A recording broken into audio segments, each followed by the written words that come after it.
Welcome to the Heritage Show. Today, I'm excited to share the stories of Chia Pei Qi, co-founder of Delugs, a brand transforming the way we see luxury watch accessories. Her journey shows how passion, courage, and innovation can lead to amazing achievements. Together with her husband, Kenneth Kwan, Pei Qi spotted a gap in the market and launched Delugs in 2018. Since then, the brand has gained fans around the world, including high-profile names like Ed Sheeran. Pei Qi's hard work and creativity earned her a place on the Forbes 30 Under 30 list, making her a leader in her field at a young age. From serving in the Air Force to running a global brand, she has tackled challenges in male-dominated spaces and brought her unique vision to life. In this episode, we'll explore how she turned her passion into a successful business, her perspective on being brave and taking risks, and how she balances different roles and identities in life and work. Let's dive in and welcome Chia Pei Qi to the show. Hello, Pei. Welcome to the Heritage Show. I'm so glad to have you here. Thank you so much for joining me. Thank you so much for having me. It's a pleasure to be here. I will jump right in. I'm really curious on what the work you're doing, your mission, and what is the impact you're making to this world. So I'm an entrepreneur. I'm a co-founder of the brand Delugs.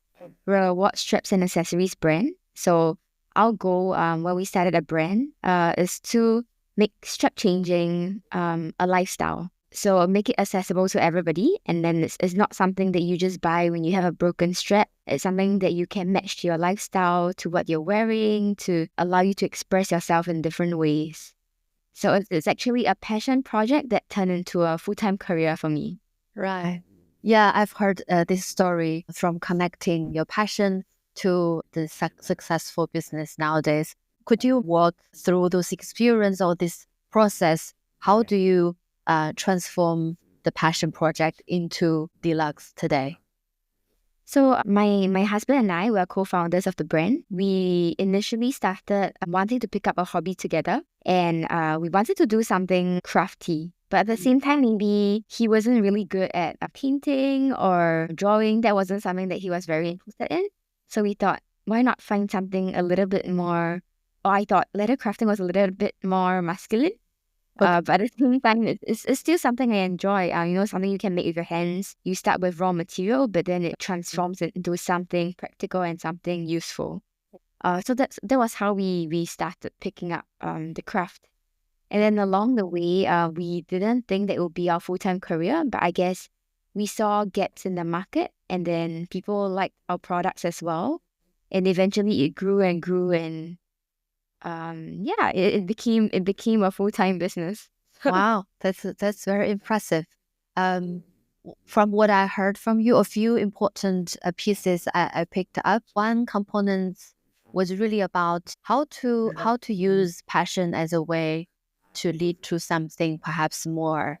Because I remember watching a video about your husband, Kenneth, was learning how to do leather crafting online by himself. It took a few months and experimented with different tools and leathers. And then, as you mentioned, eventually you captured this niche or this need on the market and then turned this into a business opportunity.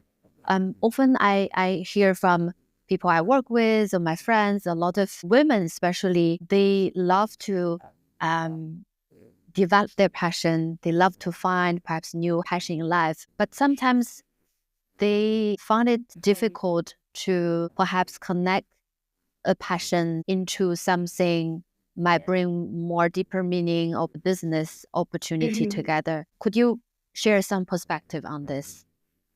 I guess it really starts with a mindset.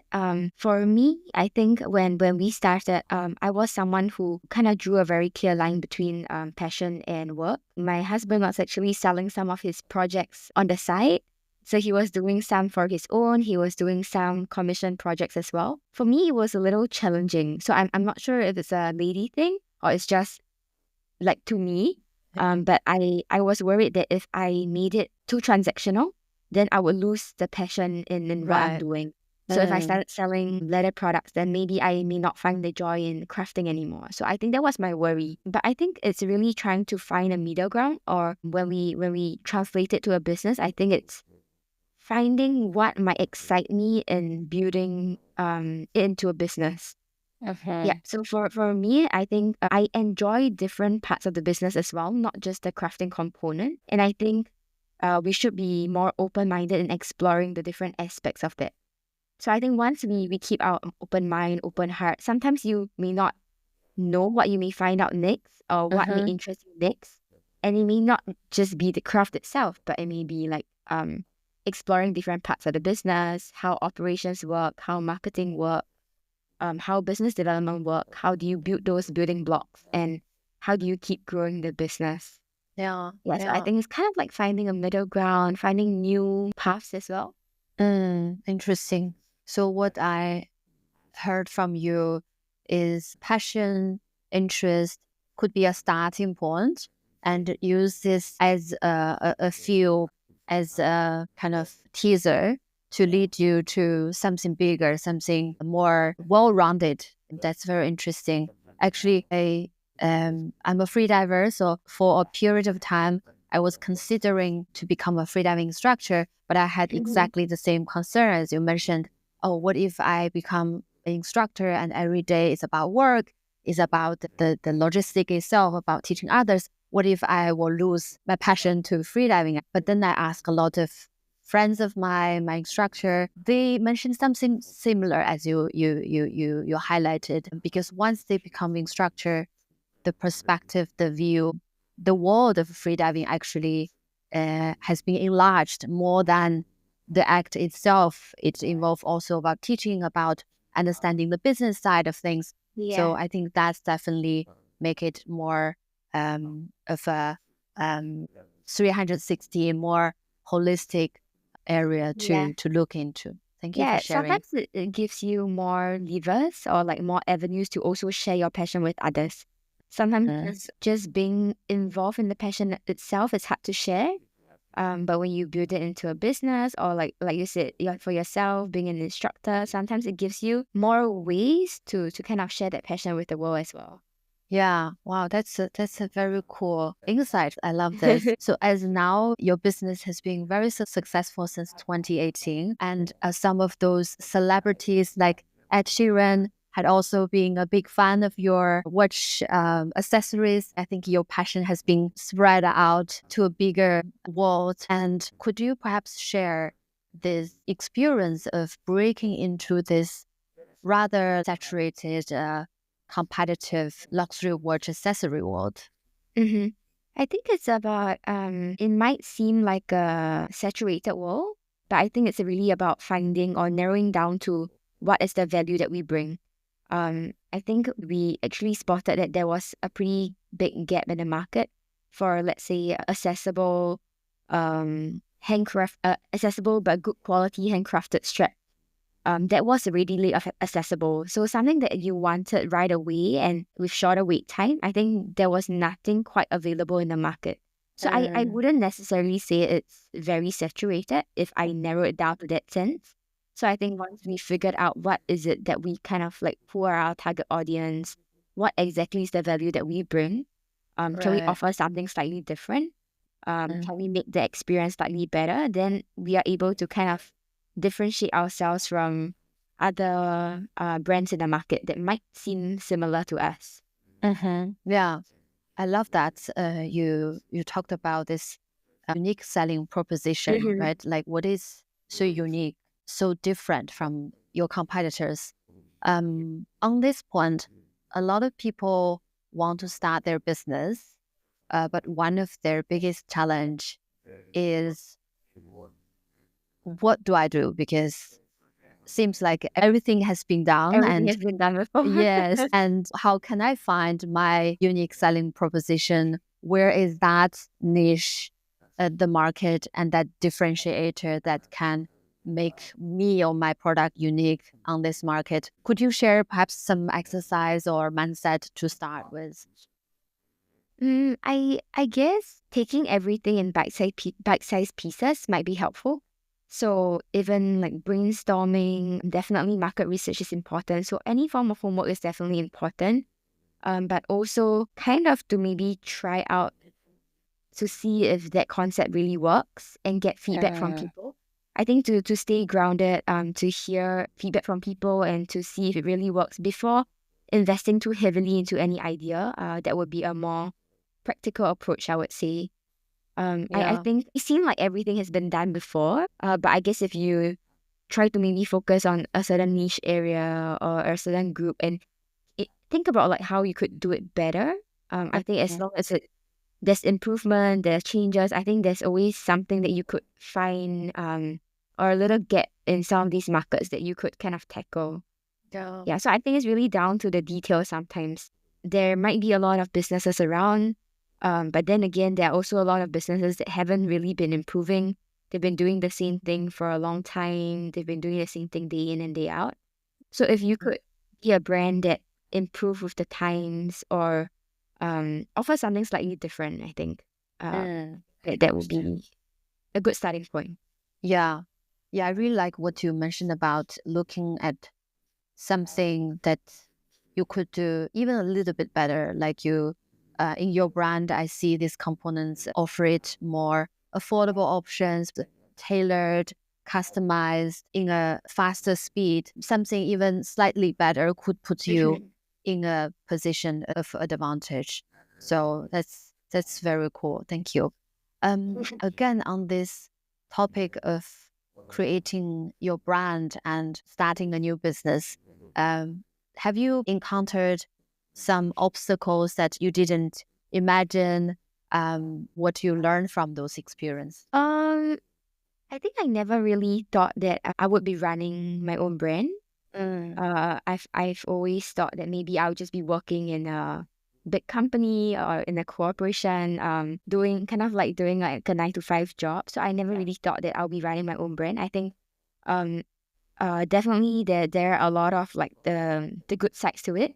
So you get the flexibility, you get to plan your schedule, you get to set your own goals, build your own team.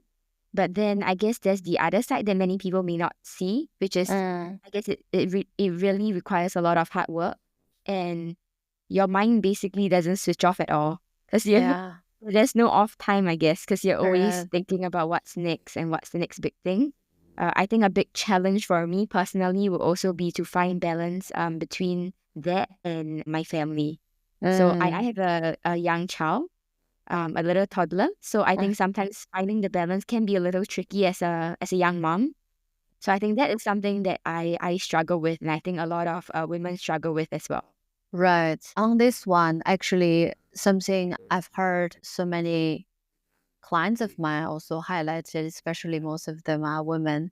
They start to have, families and life go on different directions, especially as women when we want to balance career, family, kids, partnership, our own identity. This sounds a lot. And you've done really well, but you mentioned yourself that you also face challenges. But so far, what do you think has worked and what had helped for you to balance among different roles and identities? Yeah, I guess I'm still trying. I wouldn't say I'm really successful at it. I think as a woman, it's really challenging. Uh, Whenever I'm at work, sometimes I think a lot about my kid, whether I should be spending a bit more time with my kid. When I'm with my kid, I feel that, hey, am I like missing out on any meetings, work opportunities, work dinner sometimes. yeah. So I always feel a little torn sometimes. I wish I could Uh, have it all, or rather, I want to have it all. But I think it's about I think I've spoken about this in different to different people as well before. My husband was the one who actually introduced the concept of work life harmony to me.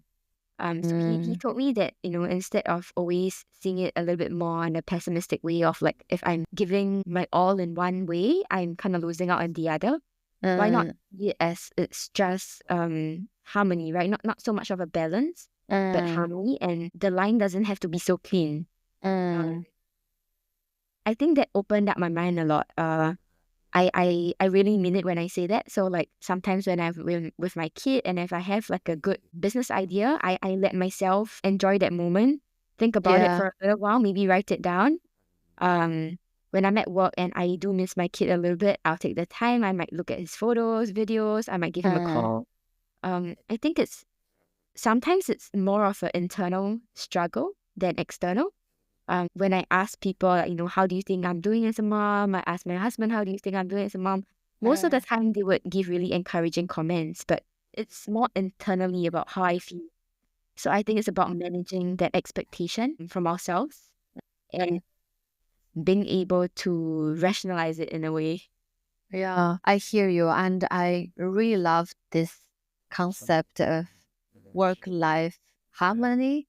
Yeah, I really like that word. Yes, yes, that's a super, super lovely way to put it. I think sometimes we see balance feels like it has to be 50-50 or it has Mhm. to somehow well managed all the time, but it also put a lot of extra pressure on us that, oh, we have to be a good mom and a good manager and good a wife and individual as well. But I love what you mentioned about perhaps these components about giving ourselves a little grace and self-compassion and to Mhm. say it's okay, I feel this way, it's okay, maybe I feel guilty at times, it's okay, I'm not master of all, but I'm doing my best. And allow yourself to think about your kid while at work perhaps a little bit, and then maybe brings into this mindfulness components to say, okay, now I'm at this business event, so let's focus on this event for now. And once I'm home, I'll be fully committed to the family Yeah, and that's right. kids. I love that. And perhaps this a little bit blurred line could also kind of give us a bit of a wiggle room to not say, okay, this is has to be strictly 100%. That seems to forget the fact that we are human, that we also have our limitations. So I like that. Thank you. I love it. Well, on this topic, again, a related area is the fact that you and your husband are co-owning and running this Mhm. business. You're not only spouse, but also business partner. So how does that work harmoniously? And how do you keep this relationship healthy and have a healthy boundary as well between different roles that you are playing in terms Yeah. of partner and business relationship? Yeah. So I think within the business, we try to split our roles a little bit so that there is less overlap. I guess we wouldn't step into each other's lanes, but also for efficiency, right? So I would take charge of certain departments. I would take charge of operations and business development. He will kind of oversee marketing and product development. And I think that allows us to kind of know which are the baskets that we're looking at. I think that helps a lot at work. And at the same time, it also helps with, let's say, events or meetings that we have to go for. So if there's something that maybe falls a bit more into my lane, then we can decide that maybe if someone has to go out for the night and someone has to stay back to look after our kid, maybe I'll be the one that goes. And then if it falls more into his lane, then maybe he will be the one that fronts that discussion, and then I will be the one that stay behind. So I think dividing the roles is one, but also kind of respecting each other and agreeing to do that together. I think that's another. Yeah. I think for my husband and I, he is he's someone who pushes me to the front a lot as well. He's very supportive. And I think he has shared this before that sometimes in business, when husband and wife work together, people tend to think that the husband is the main one that is running the company and the wife is just in a supporting role. Um, I think for us, we know that we have distinct roles. So he supports me in whatever role that I am doing as well. So I Yeah. think having a supportive partner is very important to make this entire thing work. Right. Yeah, and then amongst us and our team, I think we also try to keep a clear boundary between work and out of that. So if we have disagreements at work, I think we try not to, as much as possible, not let it show in front of our team. So we always look like united as one. Yeah. And then we can settle those differences outside. Right. Yeah. Yeah. Yeah, so it's a little bit like parenting and like, with your kid. It's the same thing Yeah. with your team. right. That's definitely a art is a something that Yeah. is hard to Yeah. explain, but you have to find your own way. And I like what you mentioned about having this supportive partner, being in this um partnership that are very open and constructive and productive in terms of Mhm. organizing different roles, having perhaps some what I heard ground rules about when conflict happens, how do you communicate within and externally to others and to your team. Um, this is super important, I think, not only in relationship but also in business, and Yeah. especially when they are combined. So yeah, and I love that. I would say it actually not just apply to like couples, right? It applies Mm, to like good friends who decide to start a business together. yes. Right, applies to any form of business partners. When you start off, you may be on the same page along the way. Sometimes your goals drift or you go on different paths, and that's where people disagree. I have a lot of friends who also tell me that they can never work with their spouse Yeah. because they're so different, and I think that's okay. Mm, If you know that you have very different working styles and you're both maybe either too similar or too different, and you mm, know that you prefer not to work in each other's lanes, right? You prefer to have a different work life, so that you can enjoy your personal life together. I think that's okay as well. So I think it's not necessarily like you don't have to force yourselves to work together. For some people, if they know clearly that it doesn't work, then yeah, it may not have to work. yeah, yeah, I Yeah. agree with that. I've also seen some of my friends had built business with their best friend, perhaps Mhm. people they've known a long time, and along the way things didn't work, which eventually impact the relationship and the friendship as well, which was unfortunate. Of course, it does happen sometimes, but I do agree with you. This kind of relationship and partnership also has to somehow has a healthy way to make it work. Otherwise, it might not be worth to force it. Definitely. Yeah. Got you. And when we look at you, we talk about so many roles that you have. What about your individual growth and your private life? Because now you have so many Mhm. responsibilities. How do you maintain your own hobby, identity, your own life aspirations still somehow preserved and has the space to nurture it? To be honest, I think it's quite challenging at this point. Okay. Yeah, yeah. Um, I think it's really about understanding your own individual life goals as well at different Uh, stages of your life. And also understanding what your partner might need. For uh, example, I think if someone needs their own personal space, maybe they do need time off or individual time, then you have to kind of carve that time aside for them. For me, I think I'm a little bit more extroverted. I enjoy company from different people as well. So I know I yeah. need time with my husband, I need time with my kid, I need time with my Uh, team, but I also need time with my parents. uh-huh. So finding these pockets of time to me is really important, and I think that is part of my life goal at the moment. So to be Uh, present, in the moment, to be able to enjoy all those little pieces without having any regrets. I think that is one of my life goals. If yeah. we talk about passion or making sure not to lose myself, I think it's to always be able to take some time out for your own self care. I think that's very Uh, important. So whether it's just 5 minutes a day, right, to do some meditation, or 5 minutes a day to do some breathing exercises before everybody wakes up, or to take a little bit more time in the bathroom, have a nice shower. I think all those little yeah. moments mean something. It may Mm, not have to be an hour long. You don't have to do too much. But I think all those little moments will add up and kind of help you stay on track to who you yeah. are as an individual as well. Yeah. Yeah. Totally. I love that you first mentioned all the important people that you would like to carve out time with. So Mm-hmm. relationship is such an important component to maintain your wellness and well-being. And I totally agree because most time the older people, the biggest regret they have often is about not spending enough time with their Mm-hmm. loved ones. So I love that you intentionally set this time for family, friends, kids, partner, and for yourself, right? The relationship with ourselves. Yeah. And on the self components, yeah, I totally hear you. And I was on a retreat recently with a lot of Chinese expats living in Germany.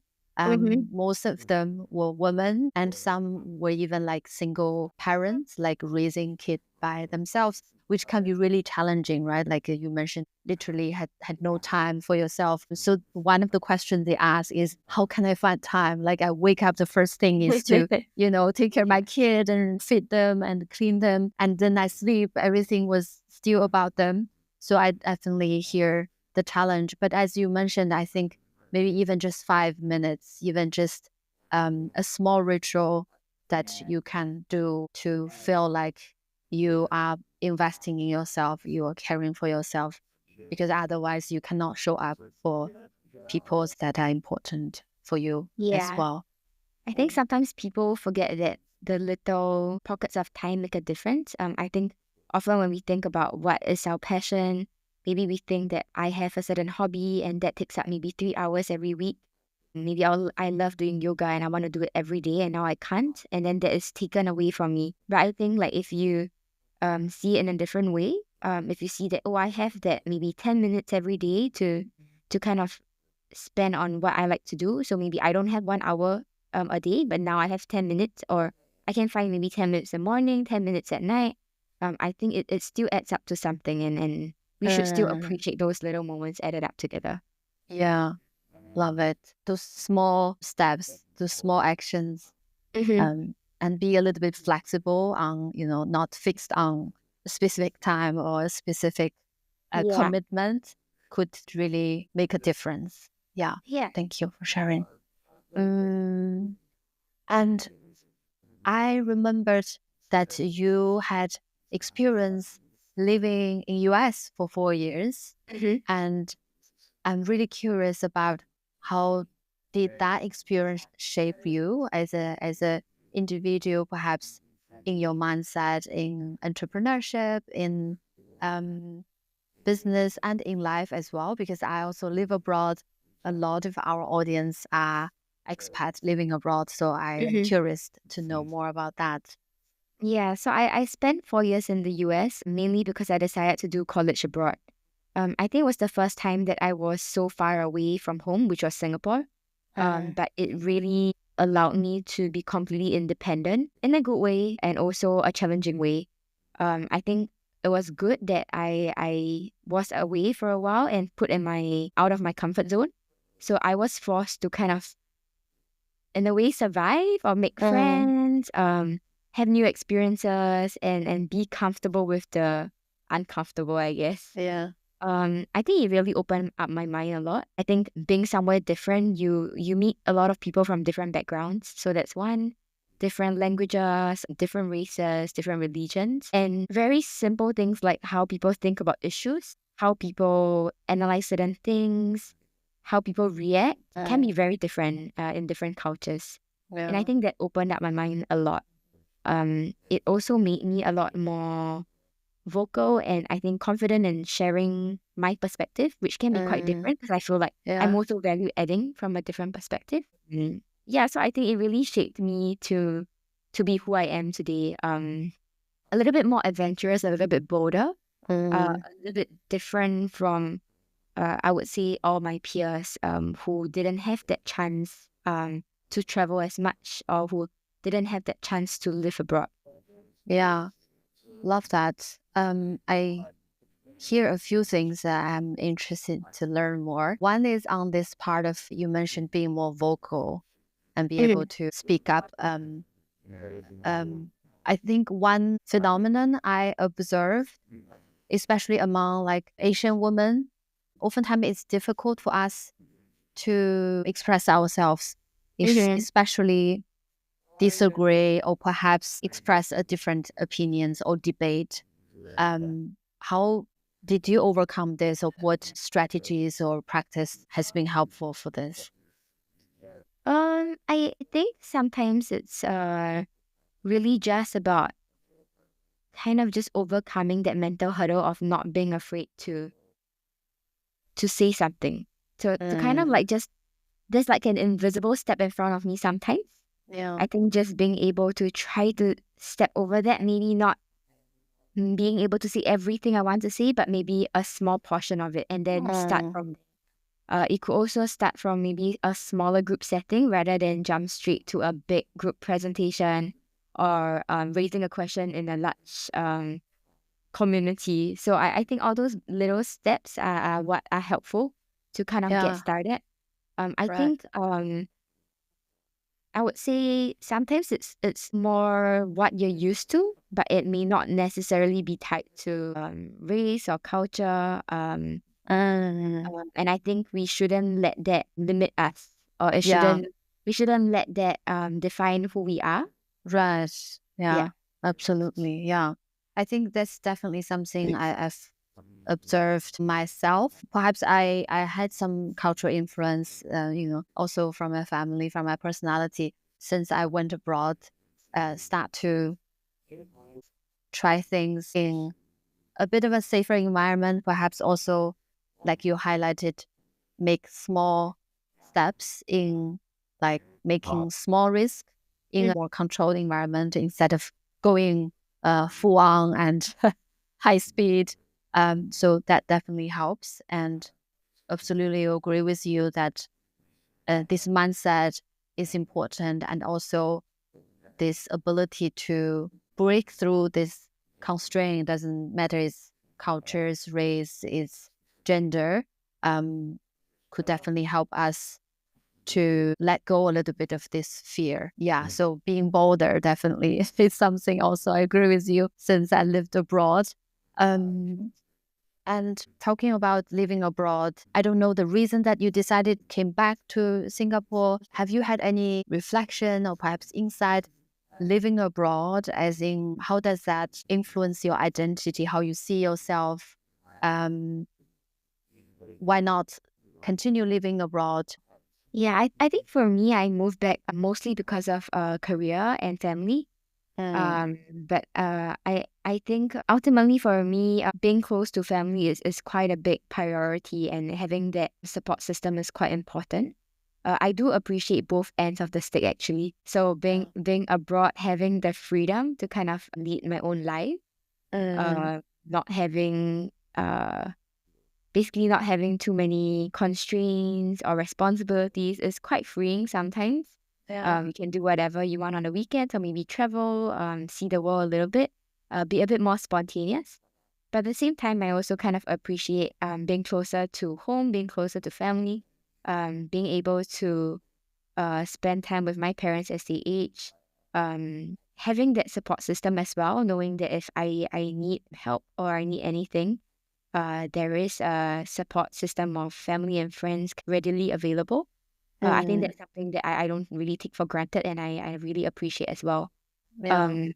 So I think I can appreciate both sides of the sticks. I think it's more about the advantages of where I am right now, and not just seeing the advantages of the other side. Because otherwise, then it's always, then the grass is always greener on the other side. And you'll always be a little unhappy or a little bit unsatisfied. So yeah, so I think it's kind of that.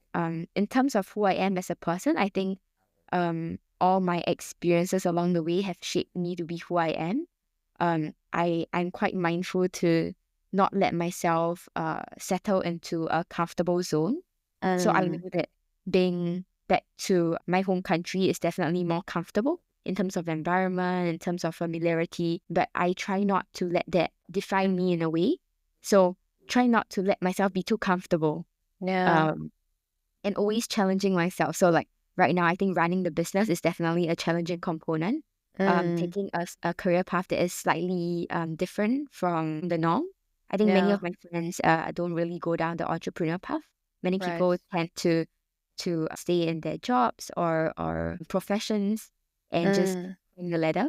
So I think allowing myself to take a path that is slightly different, I think that is also kind of part of who I am right now, part of my identity. Yeah, I love that. I think first back to the point on the decision making, as in living abroad or coming back to the home country. It's always a topic on the back of the head of mostly all the expats. Yeah, that's why I asked. Yeah, for me as well.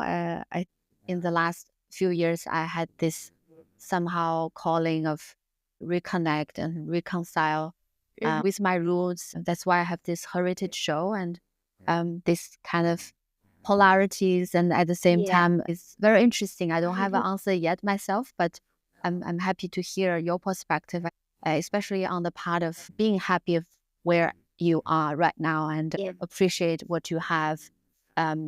Of course, there is still a decision you can make in staying abroad or going back to your home country, but to be grateful for this moment actually can help us be grounded. And I love that. And Yeah, I think the world is also getting so much smaller, right?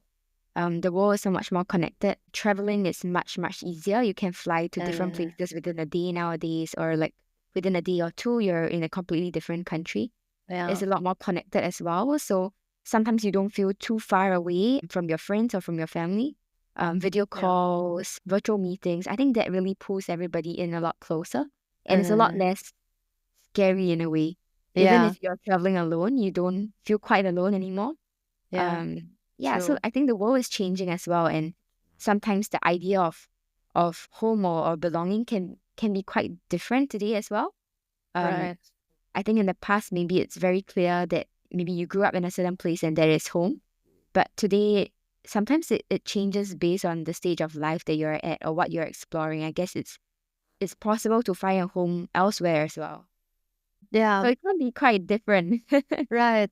Yeah, I love what you mentioned about this connectivity technology now we have. Makes us all feel more connected and make keep in touch easier. So I think the key is to have this intention of Yeah. maintaining and enhancing our relationship even when we live far apart. And I remember we talk about this, where is home, right? So home is, I guess, where your heart belongs. Even if you could be around the globe, that if your heart feels grounded and in yourself, then this is home. So thank you for sharing. And again, I hear another thing you mentioned about pursue a different life path, as in this entrepreneurship, perhaps a little bit different from others. There is no good and bad, and everyone has their unique path. But I would like to get a sense of how to overcome this fear to be on a path that is very unknown, unfamiliar, a lot of Mhm. uncertainty. Because I was on a retreat recently. The title of the retreat is Living a Limitless Life. A lot of us want to have such a life that is beyond the societal expectation and our parents' expectation, and we want to pursue our dream and live to our full potential. But then there are so many fears in there. Have you had this experience, and what helped you to overcome this fear? I think I've always been someone who likes to be challenged a little bit, always taking the path that is slightly less common. I think I feel the most growth when I feel a little bit uncomfortable. Uh, My career choices have always been a little bit unconventional. yeah. Before I was an entrepreneur, I was actually in the military. So Right. yeah, so it's kind of a really unconventional choices. Um I wouldn't say I was comfortable making all those choices, but it Uh, was intentionally so that I chose them because I wanted to experience something that was maybe a little bit different from others. I think that would push me to grow as a person. uh, I would say for people who are a little bit more fearful or a little bit more scared, try to take baby steps. uh, Try to maybe make decisions that may not be so irrational, but maybe with a little bit more of a calculated risk. So you uh, don't see it too much as a risky maneuver or like risky move, but a little bit more calculated. So for example, like even choosing to switch from military to being an entrepreneur, many people might think that I just jumped into it overnight. But actually it was because the business was kind of already growing on the side together with my uh, husband. It was a viable option that could probably sustain us full time. And we did our math. It was a calculated move. So in that sense, that helps to kind of balance out the fear a little bit. uh, So many decisions that we make in our life can be cushioned a bit with more calculated risk, with a little bit more planned actions. Yeah. I would say. Yeah. Yeah, I hear you. I love this recommendation of taking baby steps. As a few things we touched upon earlier, that small actions, small risks help Yeah. us kind of build this confidence and Yeah. to perhaps test water and see if this could work or if I'm okay actually taking this risk. I love that. And you mentioned about your experience in the military. That I know you were in the Air Force, so very impressive experience. I imagine that might have been a very tough, physically, mentally stressful environment, and perhaps also a male dominating field, similar as in a way that in this luxury watch field. Mm-hmm. As a woman, perhaps it Mm-hmm. feels minority in that Mm-hmm. environment. So did you feel like you have this advantage? And how did you overcome certain challenges in that environment? Yeah. I think for me, I'm always quite aware that I do still feel like the minority in most of these settings. So whether it was in the military, whether it's in the watch industry, I do feel like a minority. But I think that comes with its advantages and disadvantages, right? So it's like a double-edged sword. I guess the disadvantages would be that if I may feel like I stick out a little bit like a sore thumb, or sometimes I may not feel as confident because I'm quite different from the rest. Yeah. But I guess where the advantage comes in is if I um do something. Sometimes it's a little easier to shine. Um, so I mean it's a double-edged sword. So if you do Yeah. something wrong, it's easier to stick out. Right. But if you do something right, sometimes it's hey, it's a little easier to shine. And I think being a woman in a male-dominated environment, I think we should lean into that. We shouldn't be fearful of that. We should lean into that. Yeah. We should also see that we are bringing something different to the plate. We bring a different perspective, a different opinion that may not be the majority opinion. And I think that value adds to the community as a whole. Yeah. It brings about some balance. It brings about a different perspective. It might even bring like a nice dynamic to the entire group. Yeah. Yeah, so I think that's really kind of appreciating that and leaning into it. Love it. I love this lean in. This literally this move. I think by just moving towards that Yeah. perceived disadvantage, and this really helps, especially as you highlighted, as women, we bring also unique strength. The empathy, the communication, and the collaborative approach. And we see so many evidence when company or executive teams bring women or the women CEO that brings a very different type of mindset, the way a business approach risks, making decisions. Of course, there are both advantage, disadvantage between men, women, or genders. But I love that we should look at our strengths in this unique scenario and use it as our advantage to shine, as you said. Yeah. Love it. Love it. Yeah. Thank you. And as we talk about this, as now there are so many emerging technologies, AI, and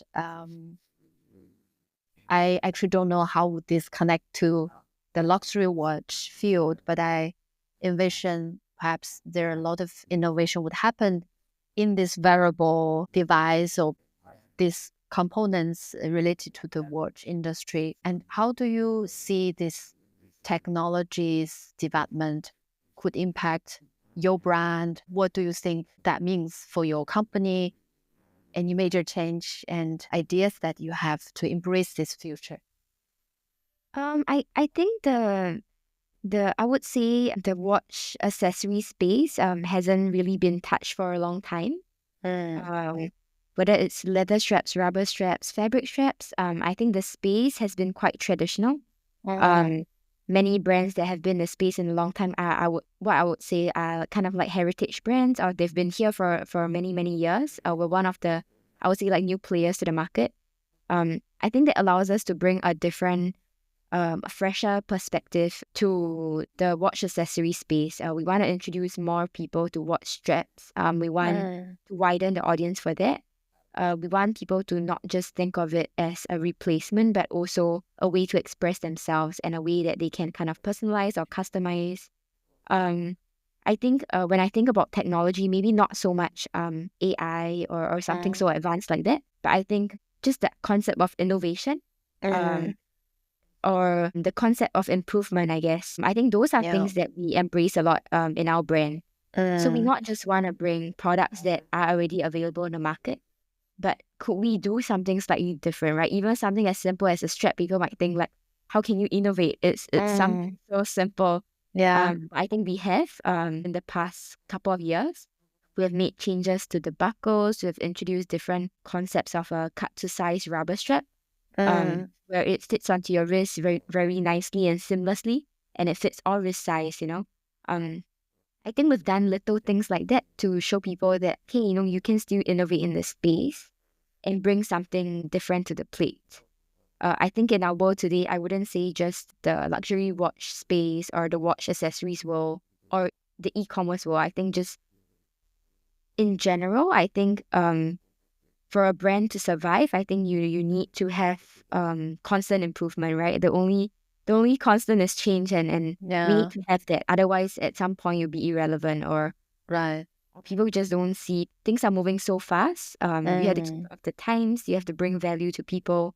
You have to know exactly what is the difference that we are bringing to the plate. So I think that is how I see it kind of impacting the business and impacting people's perceptions. But maybe not so much in just the AI or advanced definitely technology space. Yes, I love that you touched upon this innovation topic, especially now. I think in the retail field, there are so many innovations, online shoppings and so on. And you talked about this keep innovate and make sure that you are leading the trend. So on this one, what do you think is the key in terms of bringing new ideas, innovations to your business, to your brand? How do you do that? The best way is really to listen and feedback. It's very clear for us. I think we're a direct-to-consumer brand, and that is where our strength is as well. So being able to handle or speak to so many customers every day, I think sometimes people see it over time maybe as a burden because there's so much to handle, right? Every customer is important, and you have to treat them with respect, and that pool only grows as your business grows, and you have to still treat everybody the same with the equal amount of respect, and that takes up time, energy, and effort. But I think that's also where our strength lies, because that's where you get feedback from people. That's where you get criticisms. You get very honest feedback, and that helps you kind of know like where to plan your next move, when is the next step, what is the next product that I should remove, or what are improvements to the current range of products that I have, or even services that I have. What do people like about it? What do people not like about it? I think it's really about listening. Sometimes it's hard to create something or innovate or improve in a vacuum. You really have to kind of listen to everything that goes on around you, especially in the business or e-commerce world. I think customers are really the reason why we are still here today. Everything, all the feedback that they give is actually very valuable. So I would say actually the key is not so much about having the best or most brilliant ideas or having the most brilliant minds, but really to always stay grounded and being able to, no matter how big the business grows, I think that's where you get the most valuable form of feedback. Great. Yeah, I hear this and I totally agree with you. I was in product research for a while when I worked for a tech company. So my key responsibility was listen to our customers, collect feedback, and translate that to the tech team. So absolutely agree with you that to understand your customer and your consumer or users need pinpoint is absolutely the key to bring the product that delight them. That's really a key. Thank you for sharing. So what I observe from the luxury watch accessory industry, perhaps a majority of the user or consumers are male or men. How do you think of this? And are there new avenues to explore and bring in more women's and everyone basically into this field? Yeah, I think it's definitely more male heavy. I think for women, there's many other avenues where we're maybe kind of already spending on. So I mean, there's clothing, there's handbags, there's shoes, and sometimes Cosmetics. maybe watches. Yeah, sometimes maybe Yeah. watches may not be the first thing on our mind. But I do think that world has a lot to offer, and I do want to introduce more women to that space. I think just because of the craft that goes behind the different timepieces and the fact that we can accessorize it to kind of our lifestyles, our outfits, Yeah. who we are as a person. I think the watch that we wear, the way we style it, I think it can make a lot of difference. I think it was also with moving times, women are a lot more educated and we have a lot more spending power as well. I think people do recognize it and women can be part of this community a lot bigger. Yeah, so I do want to, I think it's such a beautiful space and I feel that more women should be introduced to it or have the opportunity to, attend more events or get more exposure, whether they choose to be part of it or not. In the end, I think it's still a personal choice. But I think just having more opportunities would be great in Exposure. general. Yeah. Yeah, definitely love it. Just personally, I'm interested and curious to know, do you have plan to enter the watch field itself? Perhaps have your own brand of the watch, not only I the think at straps. the moment, not really. I think because we see it as a completely different craft. I think watchmaking is so specialized and so important. I don't think anybody can just be a watchmaker. It takes years of experience, years of Right. technique, design that goes into it. So for now, I think we're happy to fill the watch strap space because I think that area itself is quite neglected too. Right. People don't pay too much attention to introducing more materials, more colors, more styles as well that fits better on everybody's wrist. Yeah. No one really gives too much thought to that. And I think for many of the watchmakers out there, I think the focus has always been on the watches. So for us to kind of focus in this accessory space, I think that's our priority at the moment. Yeah, totally. Makes sense. As you were the honoree of Forbes 30 Under 30, how did you feel about it? What do you think of fame as a whole? Like, how does that impact your life? I was very excited. It felt pretty much like a dream. I think it was something that I always kind of joked about that, hey, maybe, let's try to get on this list. I don't know how it would feel like. I don't know how difficult it will be. But I never really thought that I'll make it there. So I think when I found myself being part of that group, being part of the list, I think I was very proud. I was very proud to be represented as an entrepreneur on the list. I was very proud to represent my country, being a female, being in that space, being in the watch industry. I think as a whole, I was just really excited and proud to be there. I think that the best part was also kind of getting to know the other awardees or the other people who are also on that list because I think it's a very inspirational bunch of people. And there's a lot to kind of learn from each other. And there's a lot of energy as well, just from that very young group of people. Yeah. I think it could be a little anticlimactic in terms of like if you ask about fame or how it feels. I don't feel too much different from it. I pretty much feel like I'm the same person. I don't feel like it has impacted how I function day to day or how people see me. I think it's still pretty much the same, and I think it only adds more credibility to what we're doing in the business as well. So in a way, I haven't really quite felt too much of the media effects from it, I would say. Yeah. I think most of it would translate in some way or another to the business, which is great. Right. Yes, I'm glad you're on the list. That's how I found you as well, and I totally hear you. Yeah, I think definitely amplified a lot of Mm-hmm. topic around you, the business, the industry, the brand, you yourself. Yeah, I am impressed by what you've achieved. Yeah. I Congratulations think again. I always appreciated the chance to share a little bit of my story as well. I do want to share that a little bit more sometimes because I feel that being able to go through certain experiences may also help people who were in my shoes earlier or people who might be at crossroads thinking about certain decisions, right? Whether it's business decisions, whether it's family decisions, whether it's about living abroad, living locally. I think at some point in our lives, we do hit some of these crossroads, and sometimes you just want to hear it from someone else, Yeah, how they've gone through that experience and how they've come out of it. And you may not make the same decision, but being able to hear from someone else does help a little bit. yeah, definitely.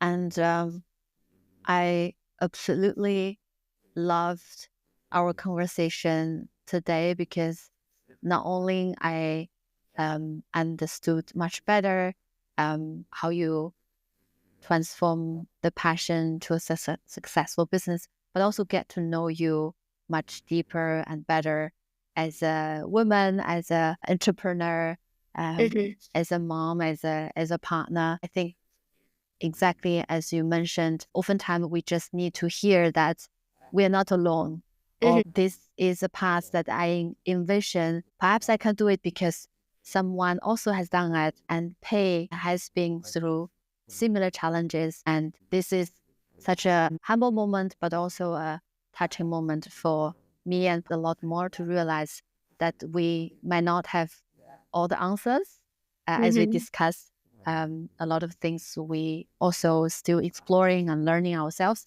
but just to know that this is possible, just to know that there is a way to move forward is very inspiring and very encouraging. So Yeah, that's thank such you a so sweet much. thing of you to say. Yeah. Yeah, I think maybe the last thing I would like to add on would be that um, I think it's always nice to hear that someone else has done it before.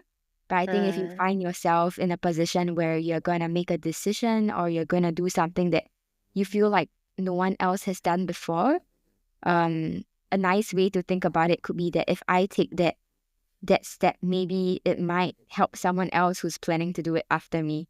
yeah. So sometimes that might give you a little push and like, hey, if I do this, I might forge that path for maybe women after me or someone else who's thinking about the same decision but who's afraid to do so. Yeah. Be the first.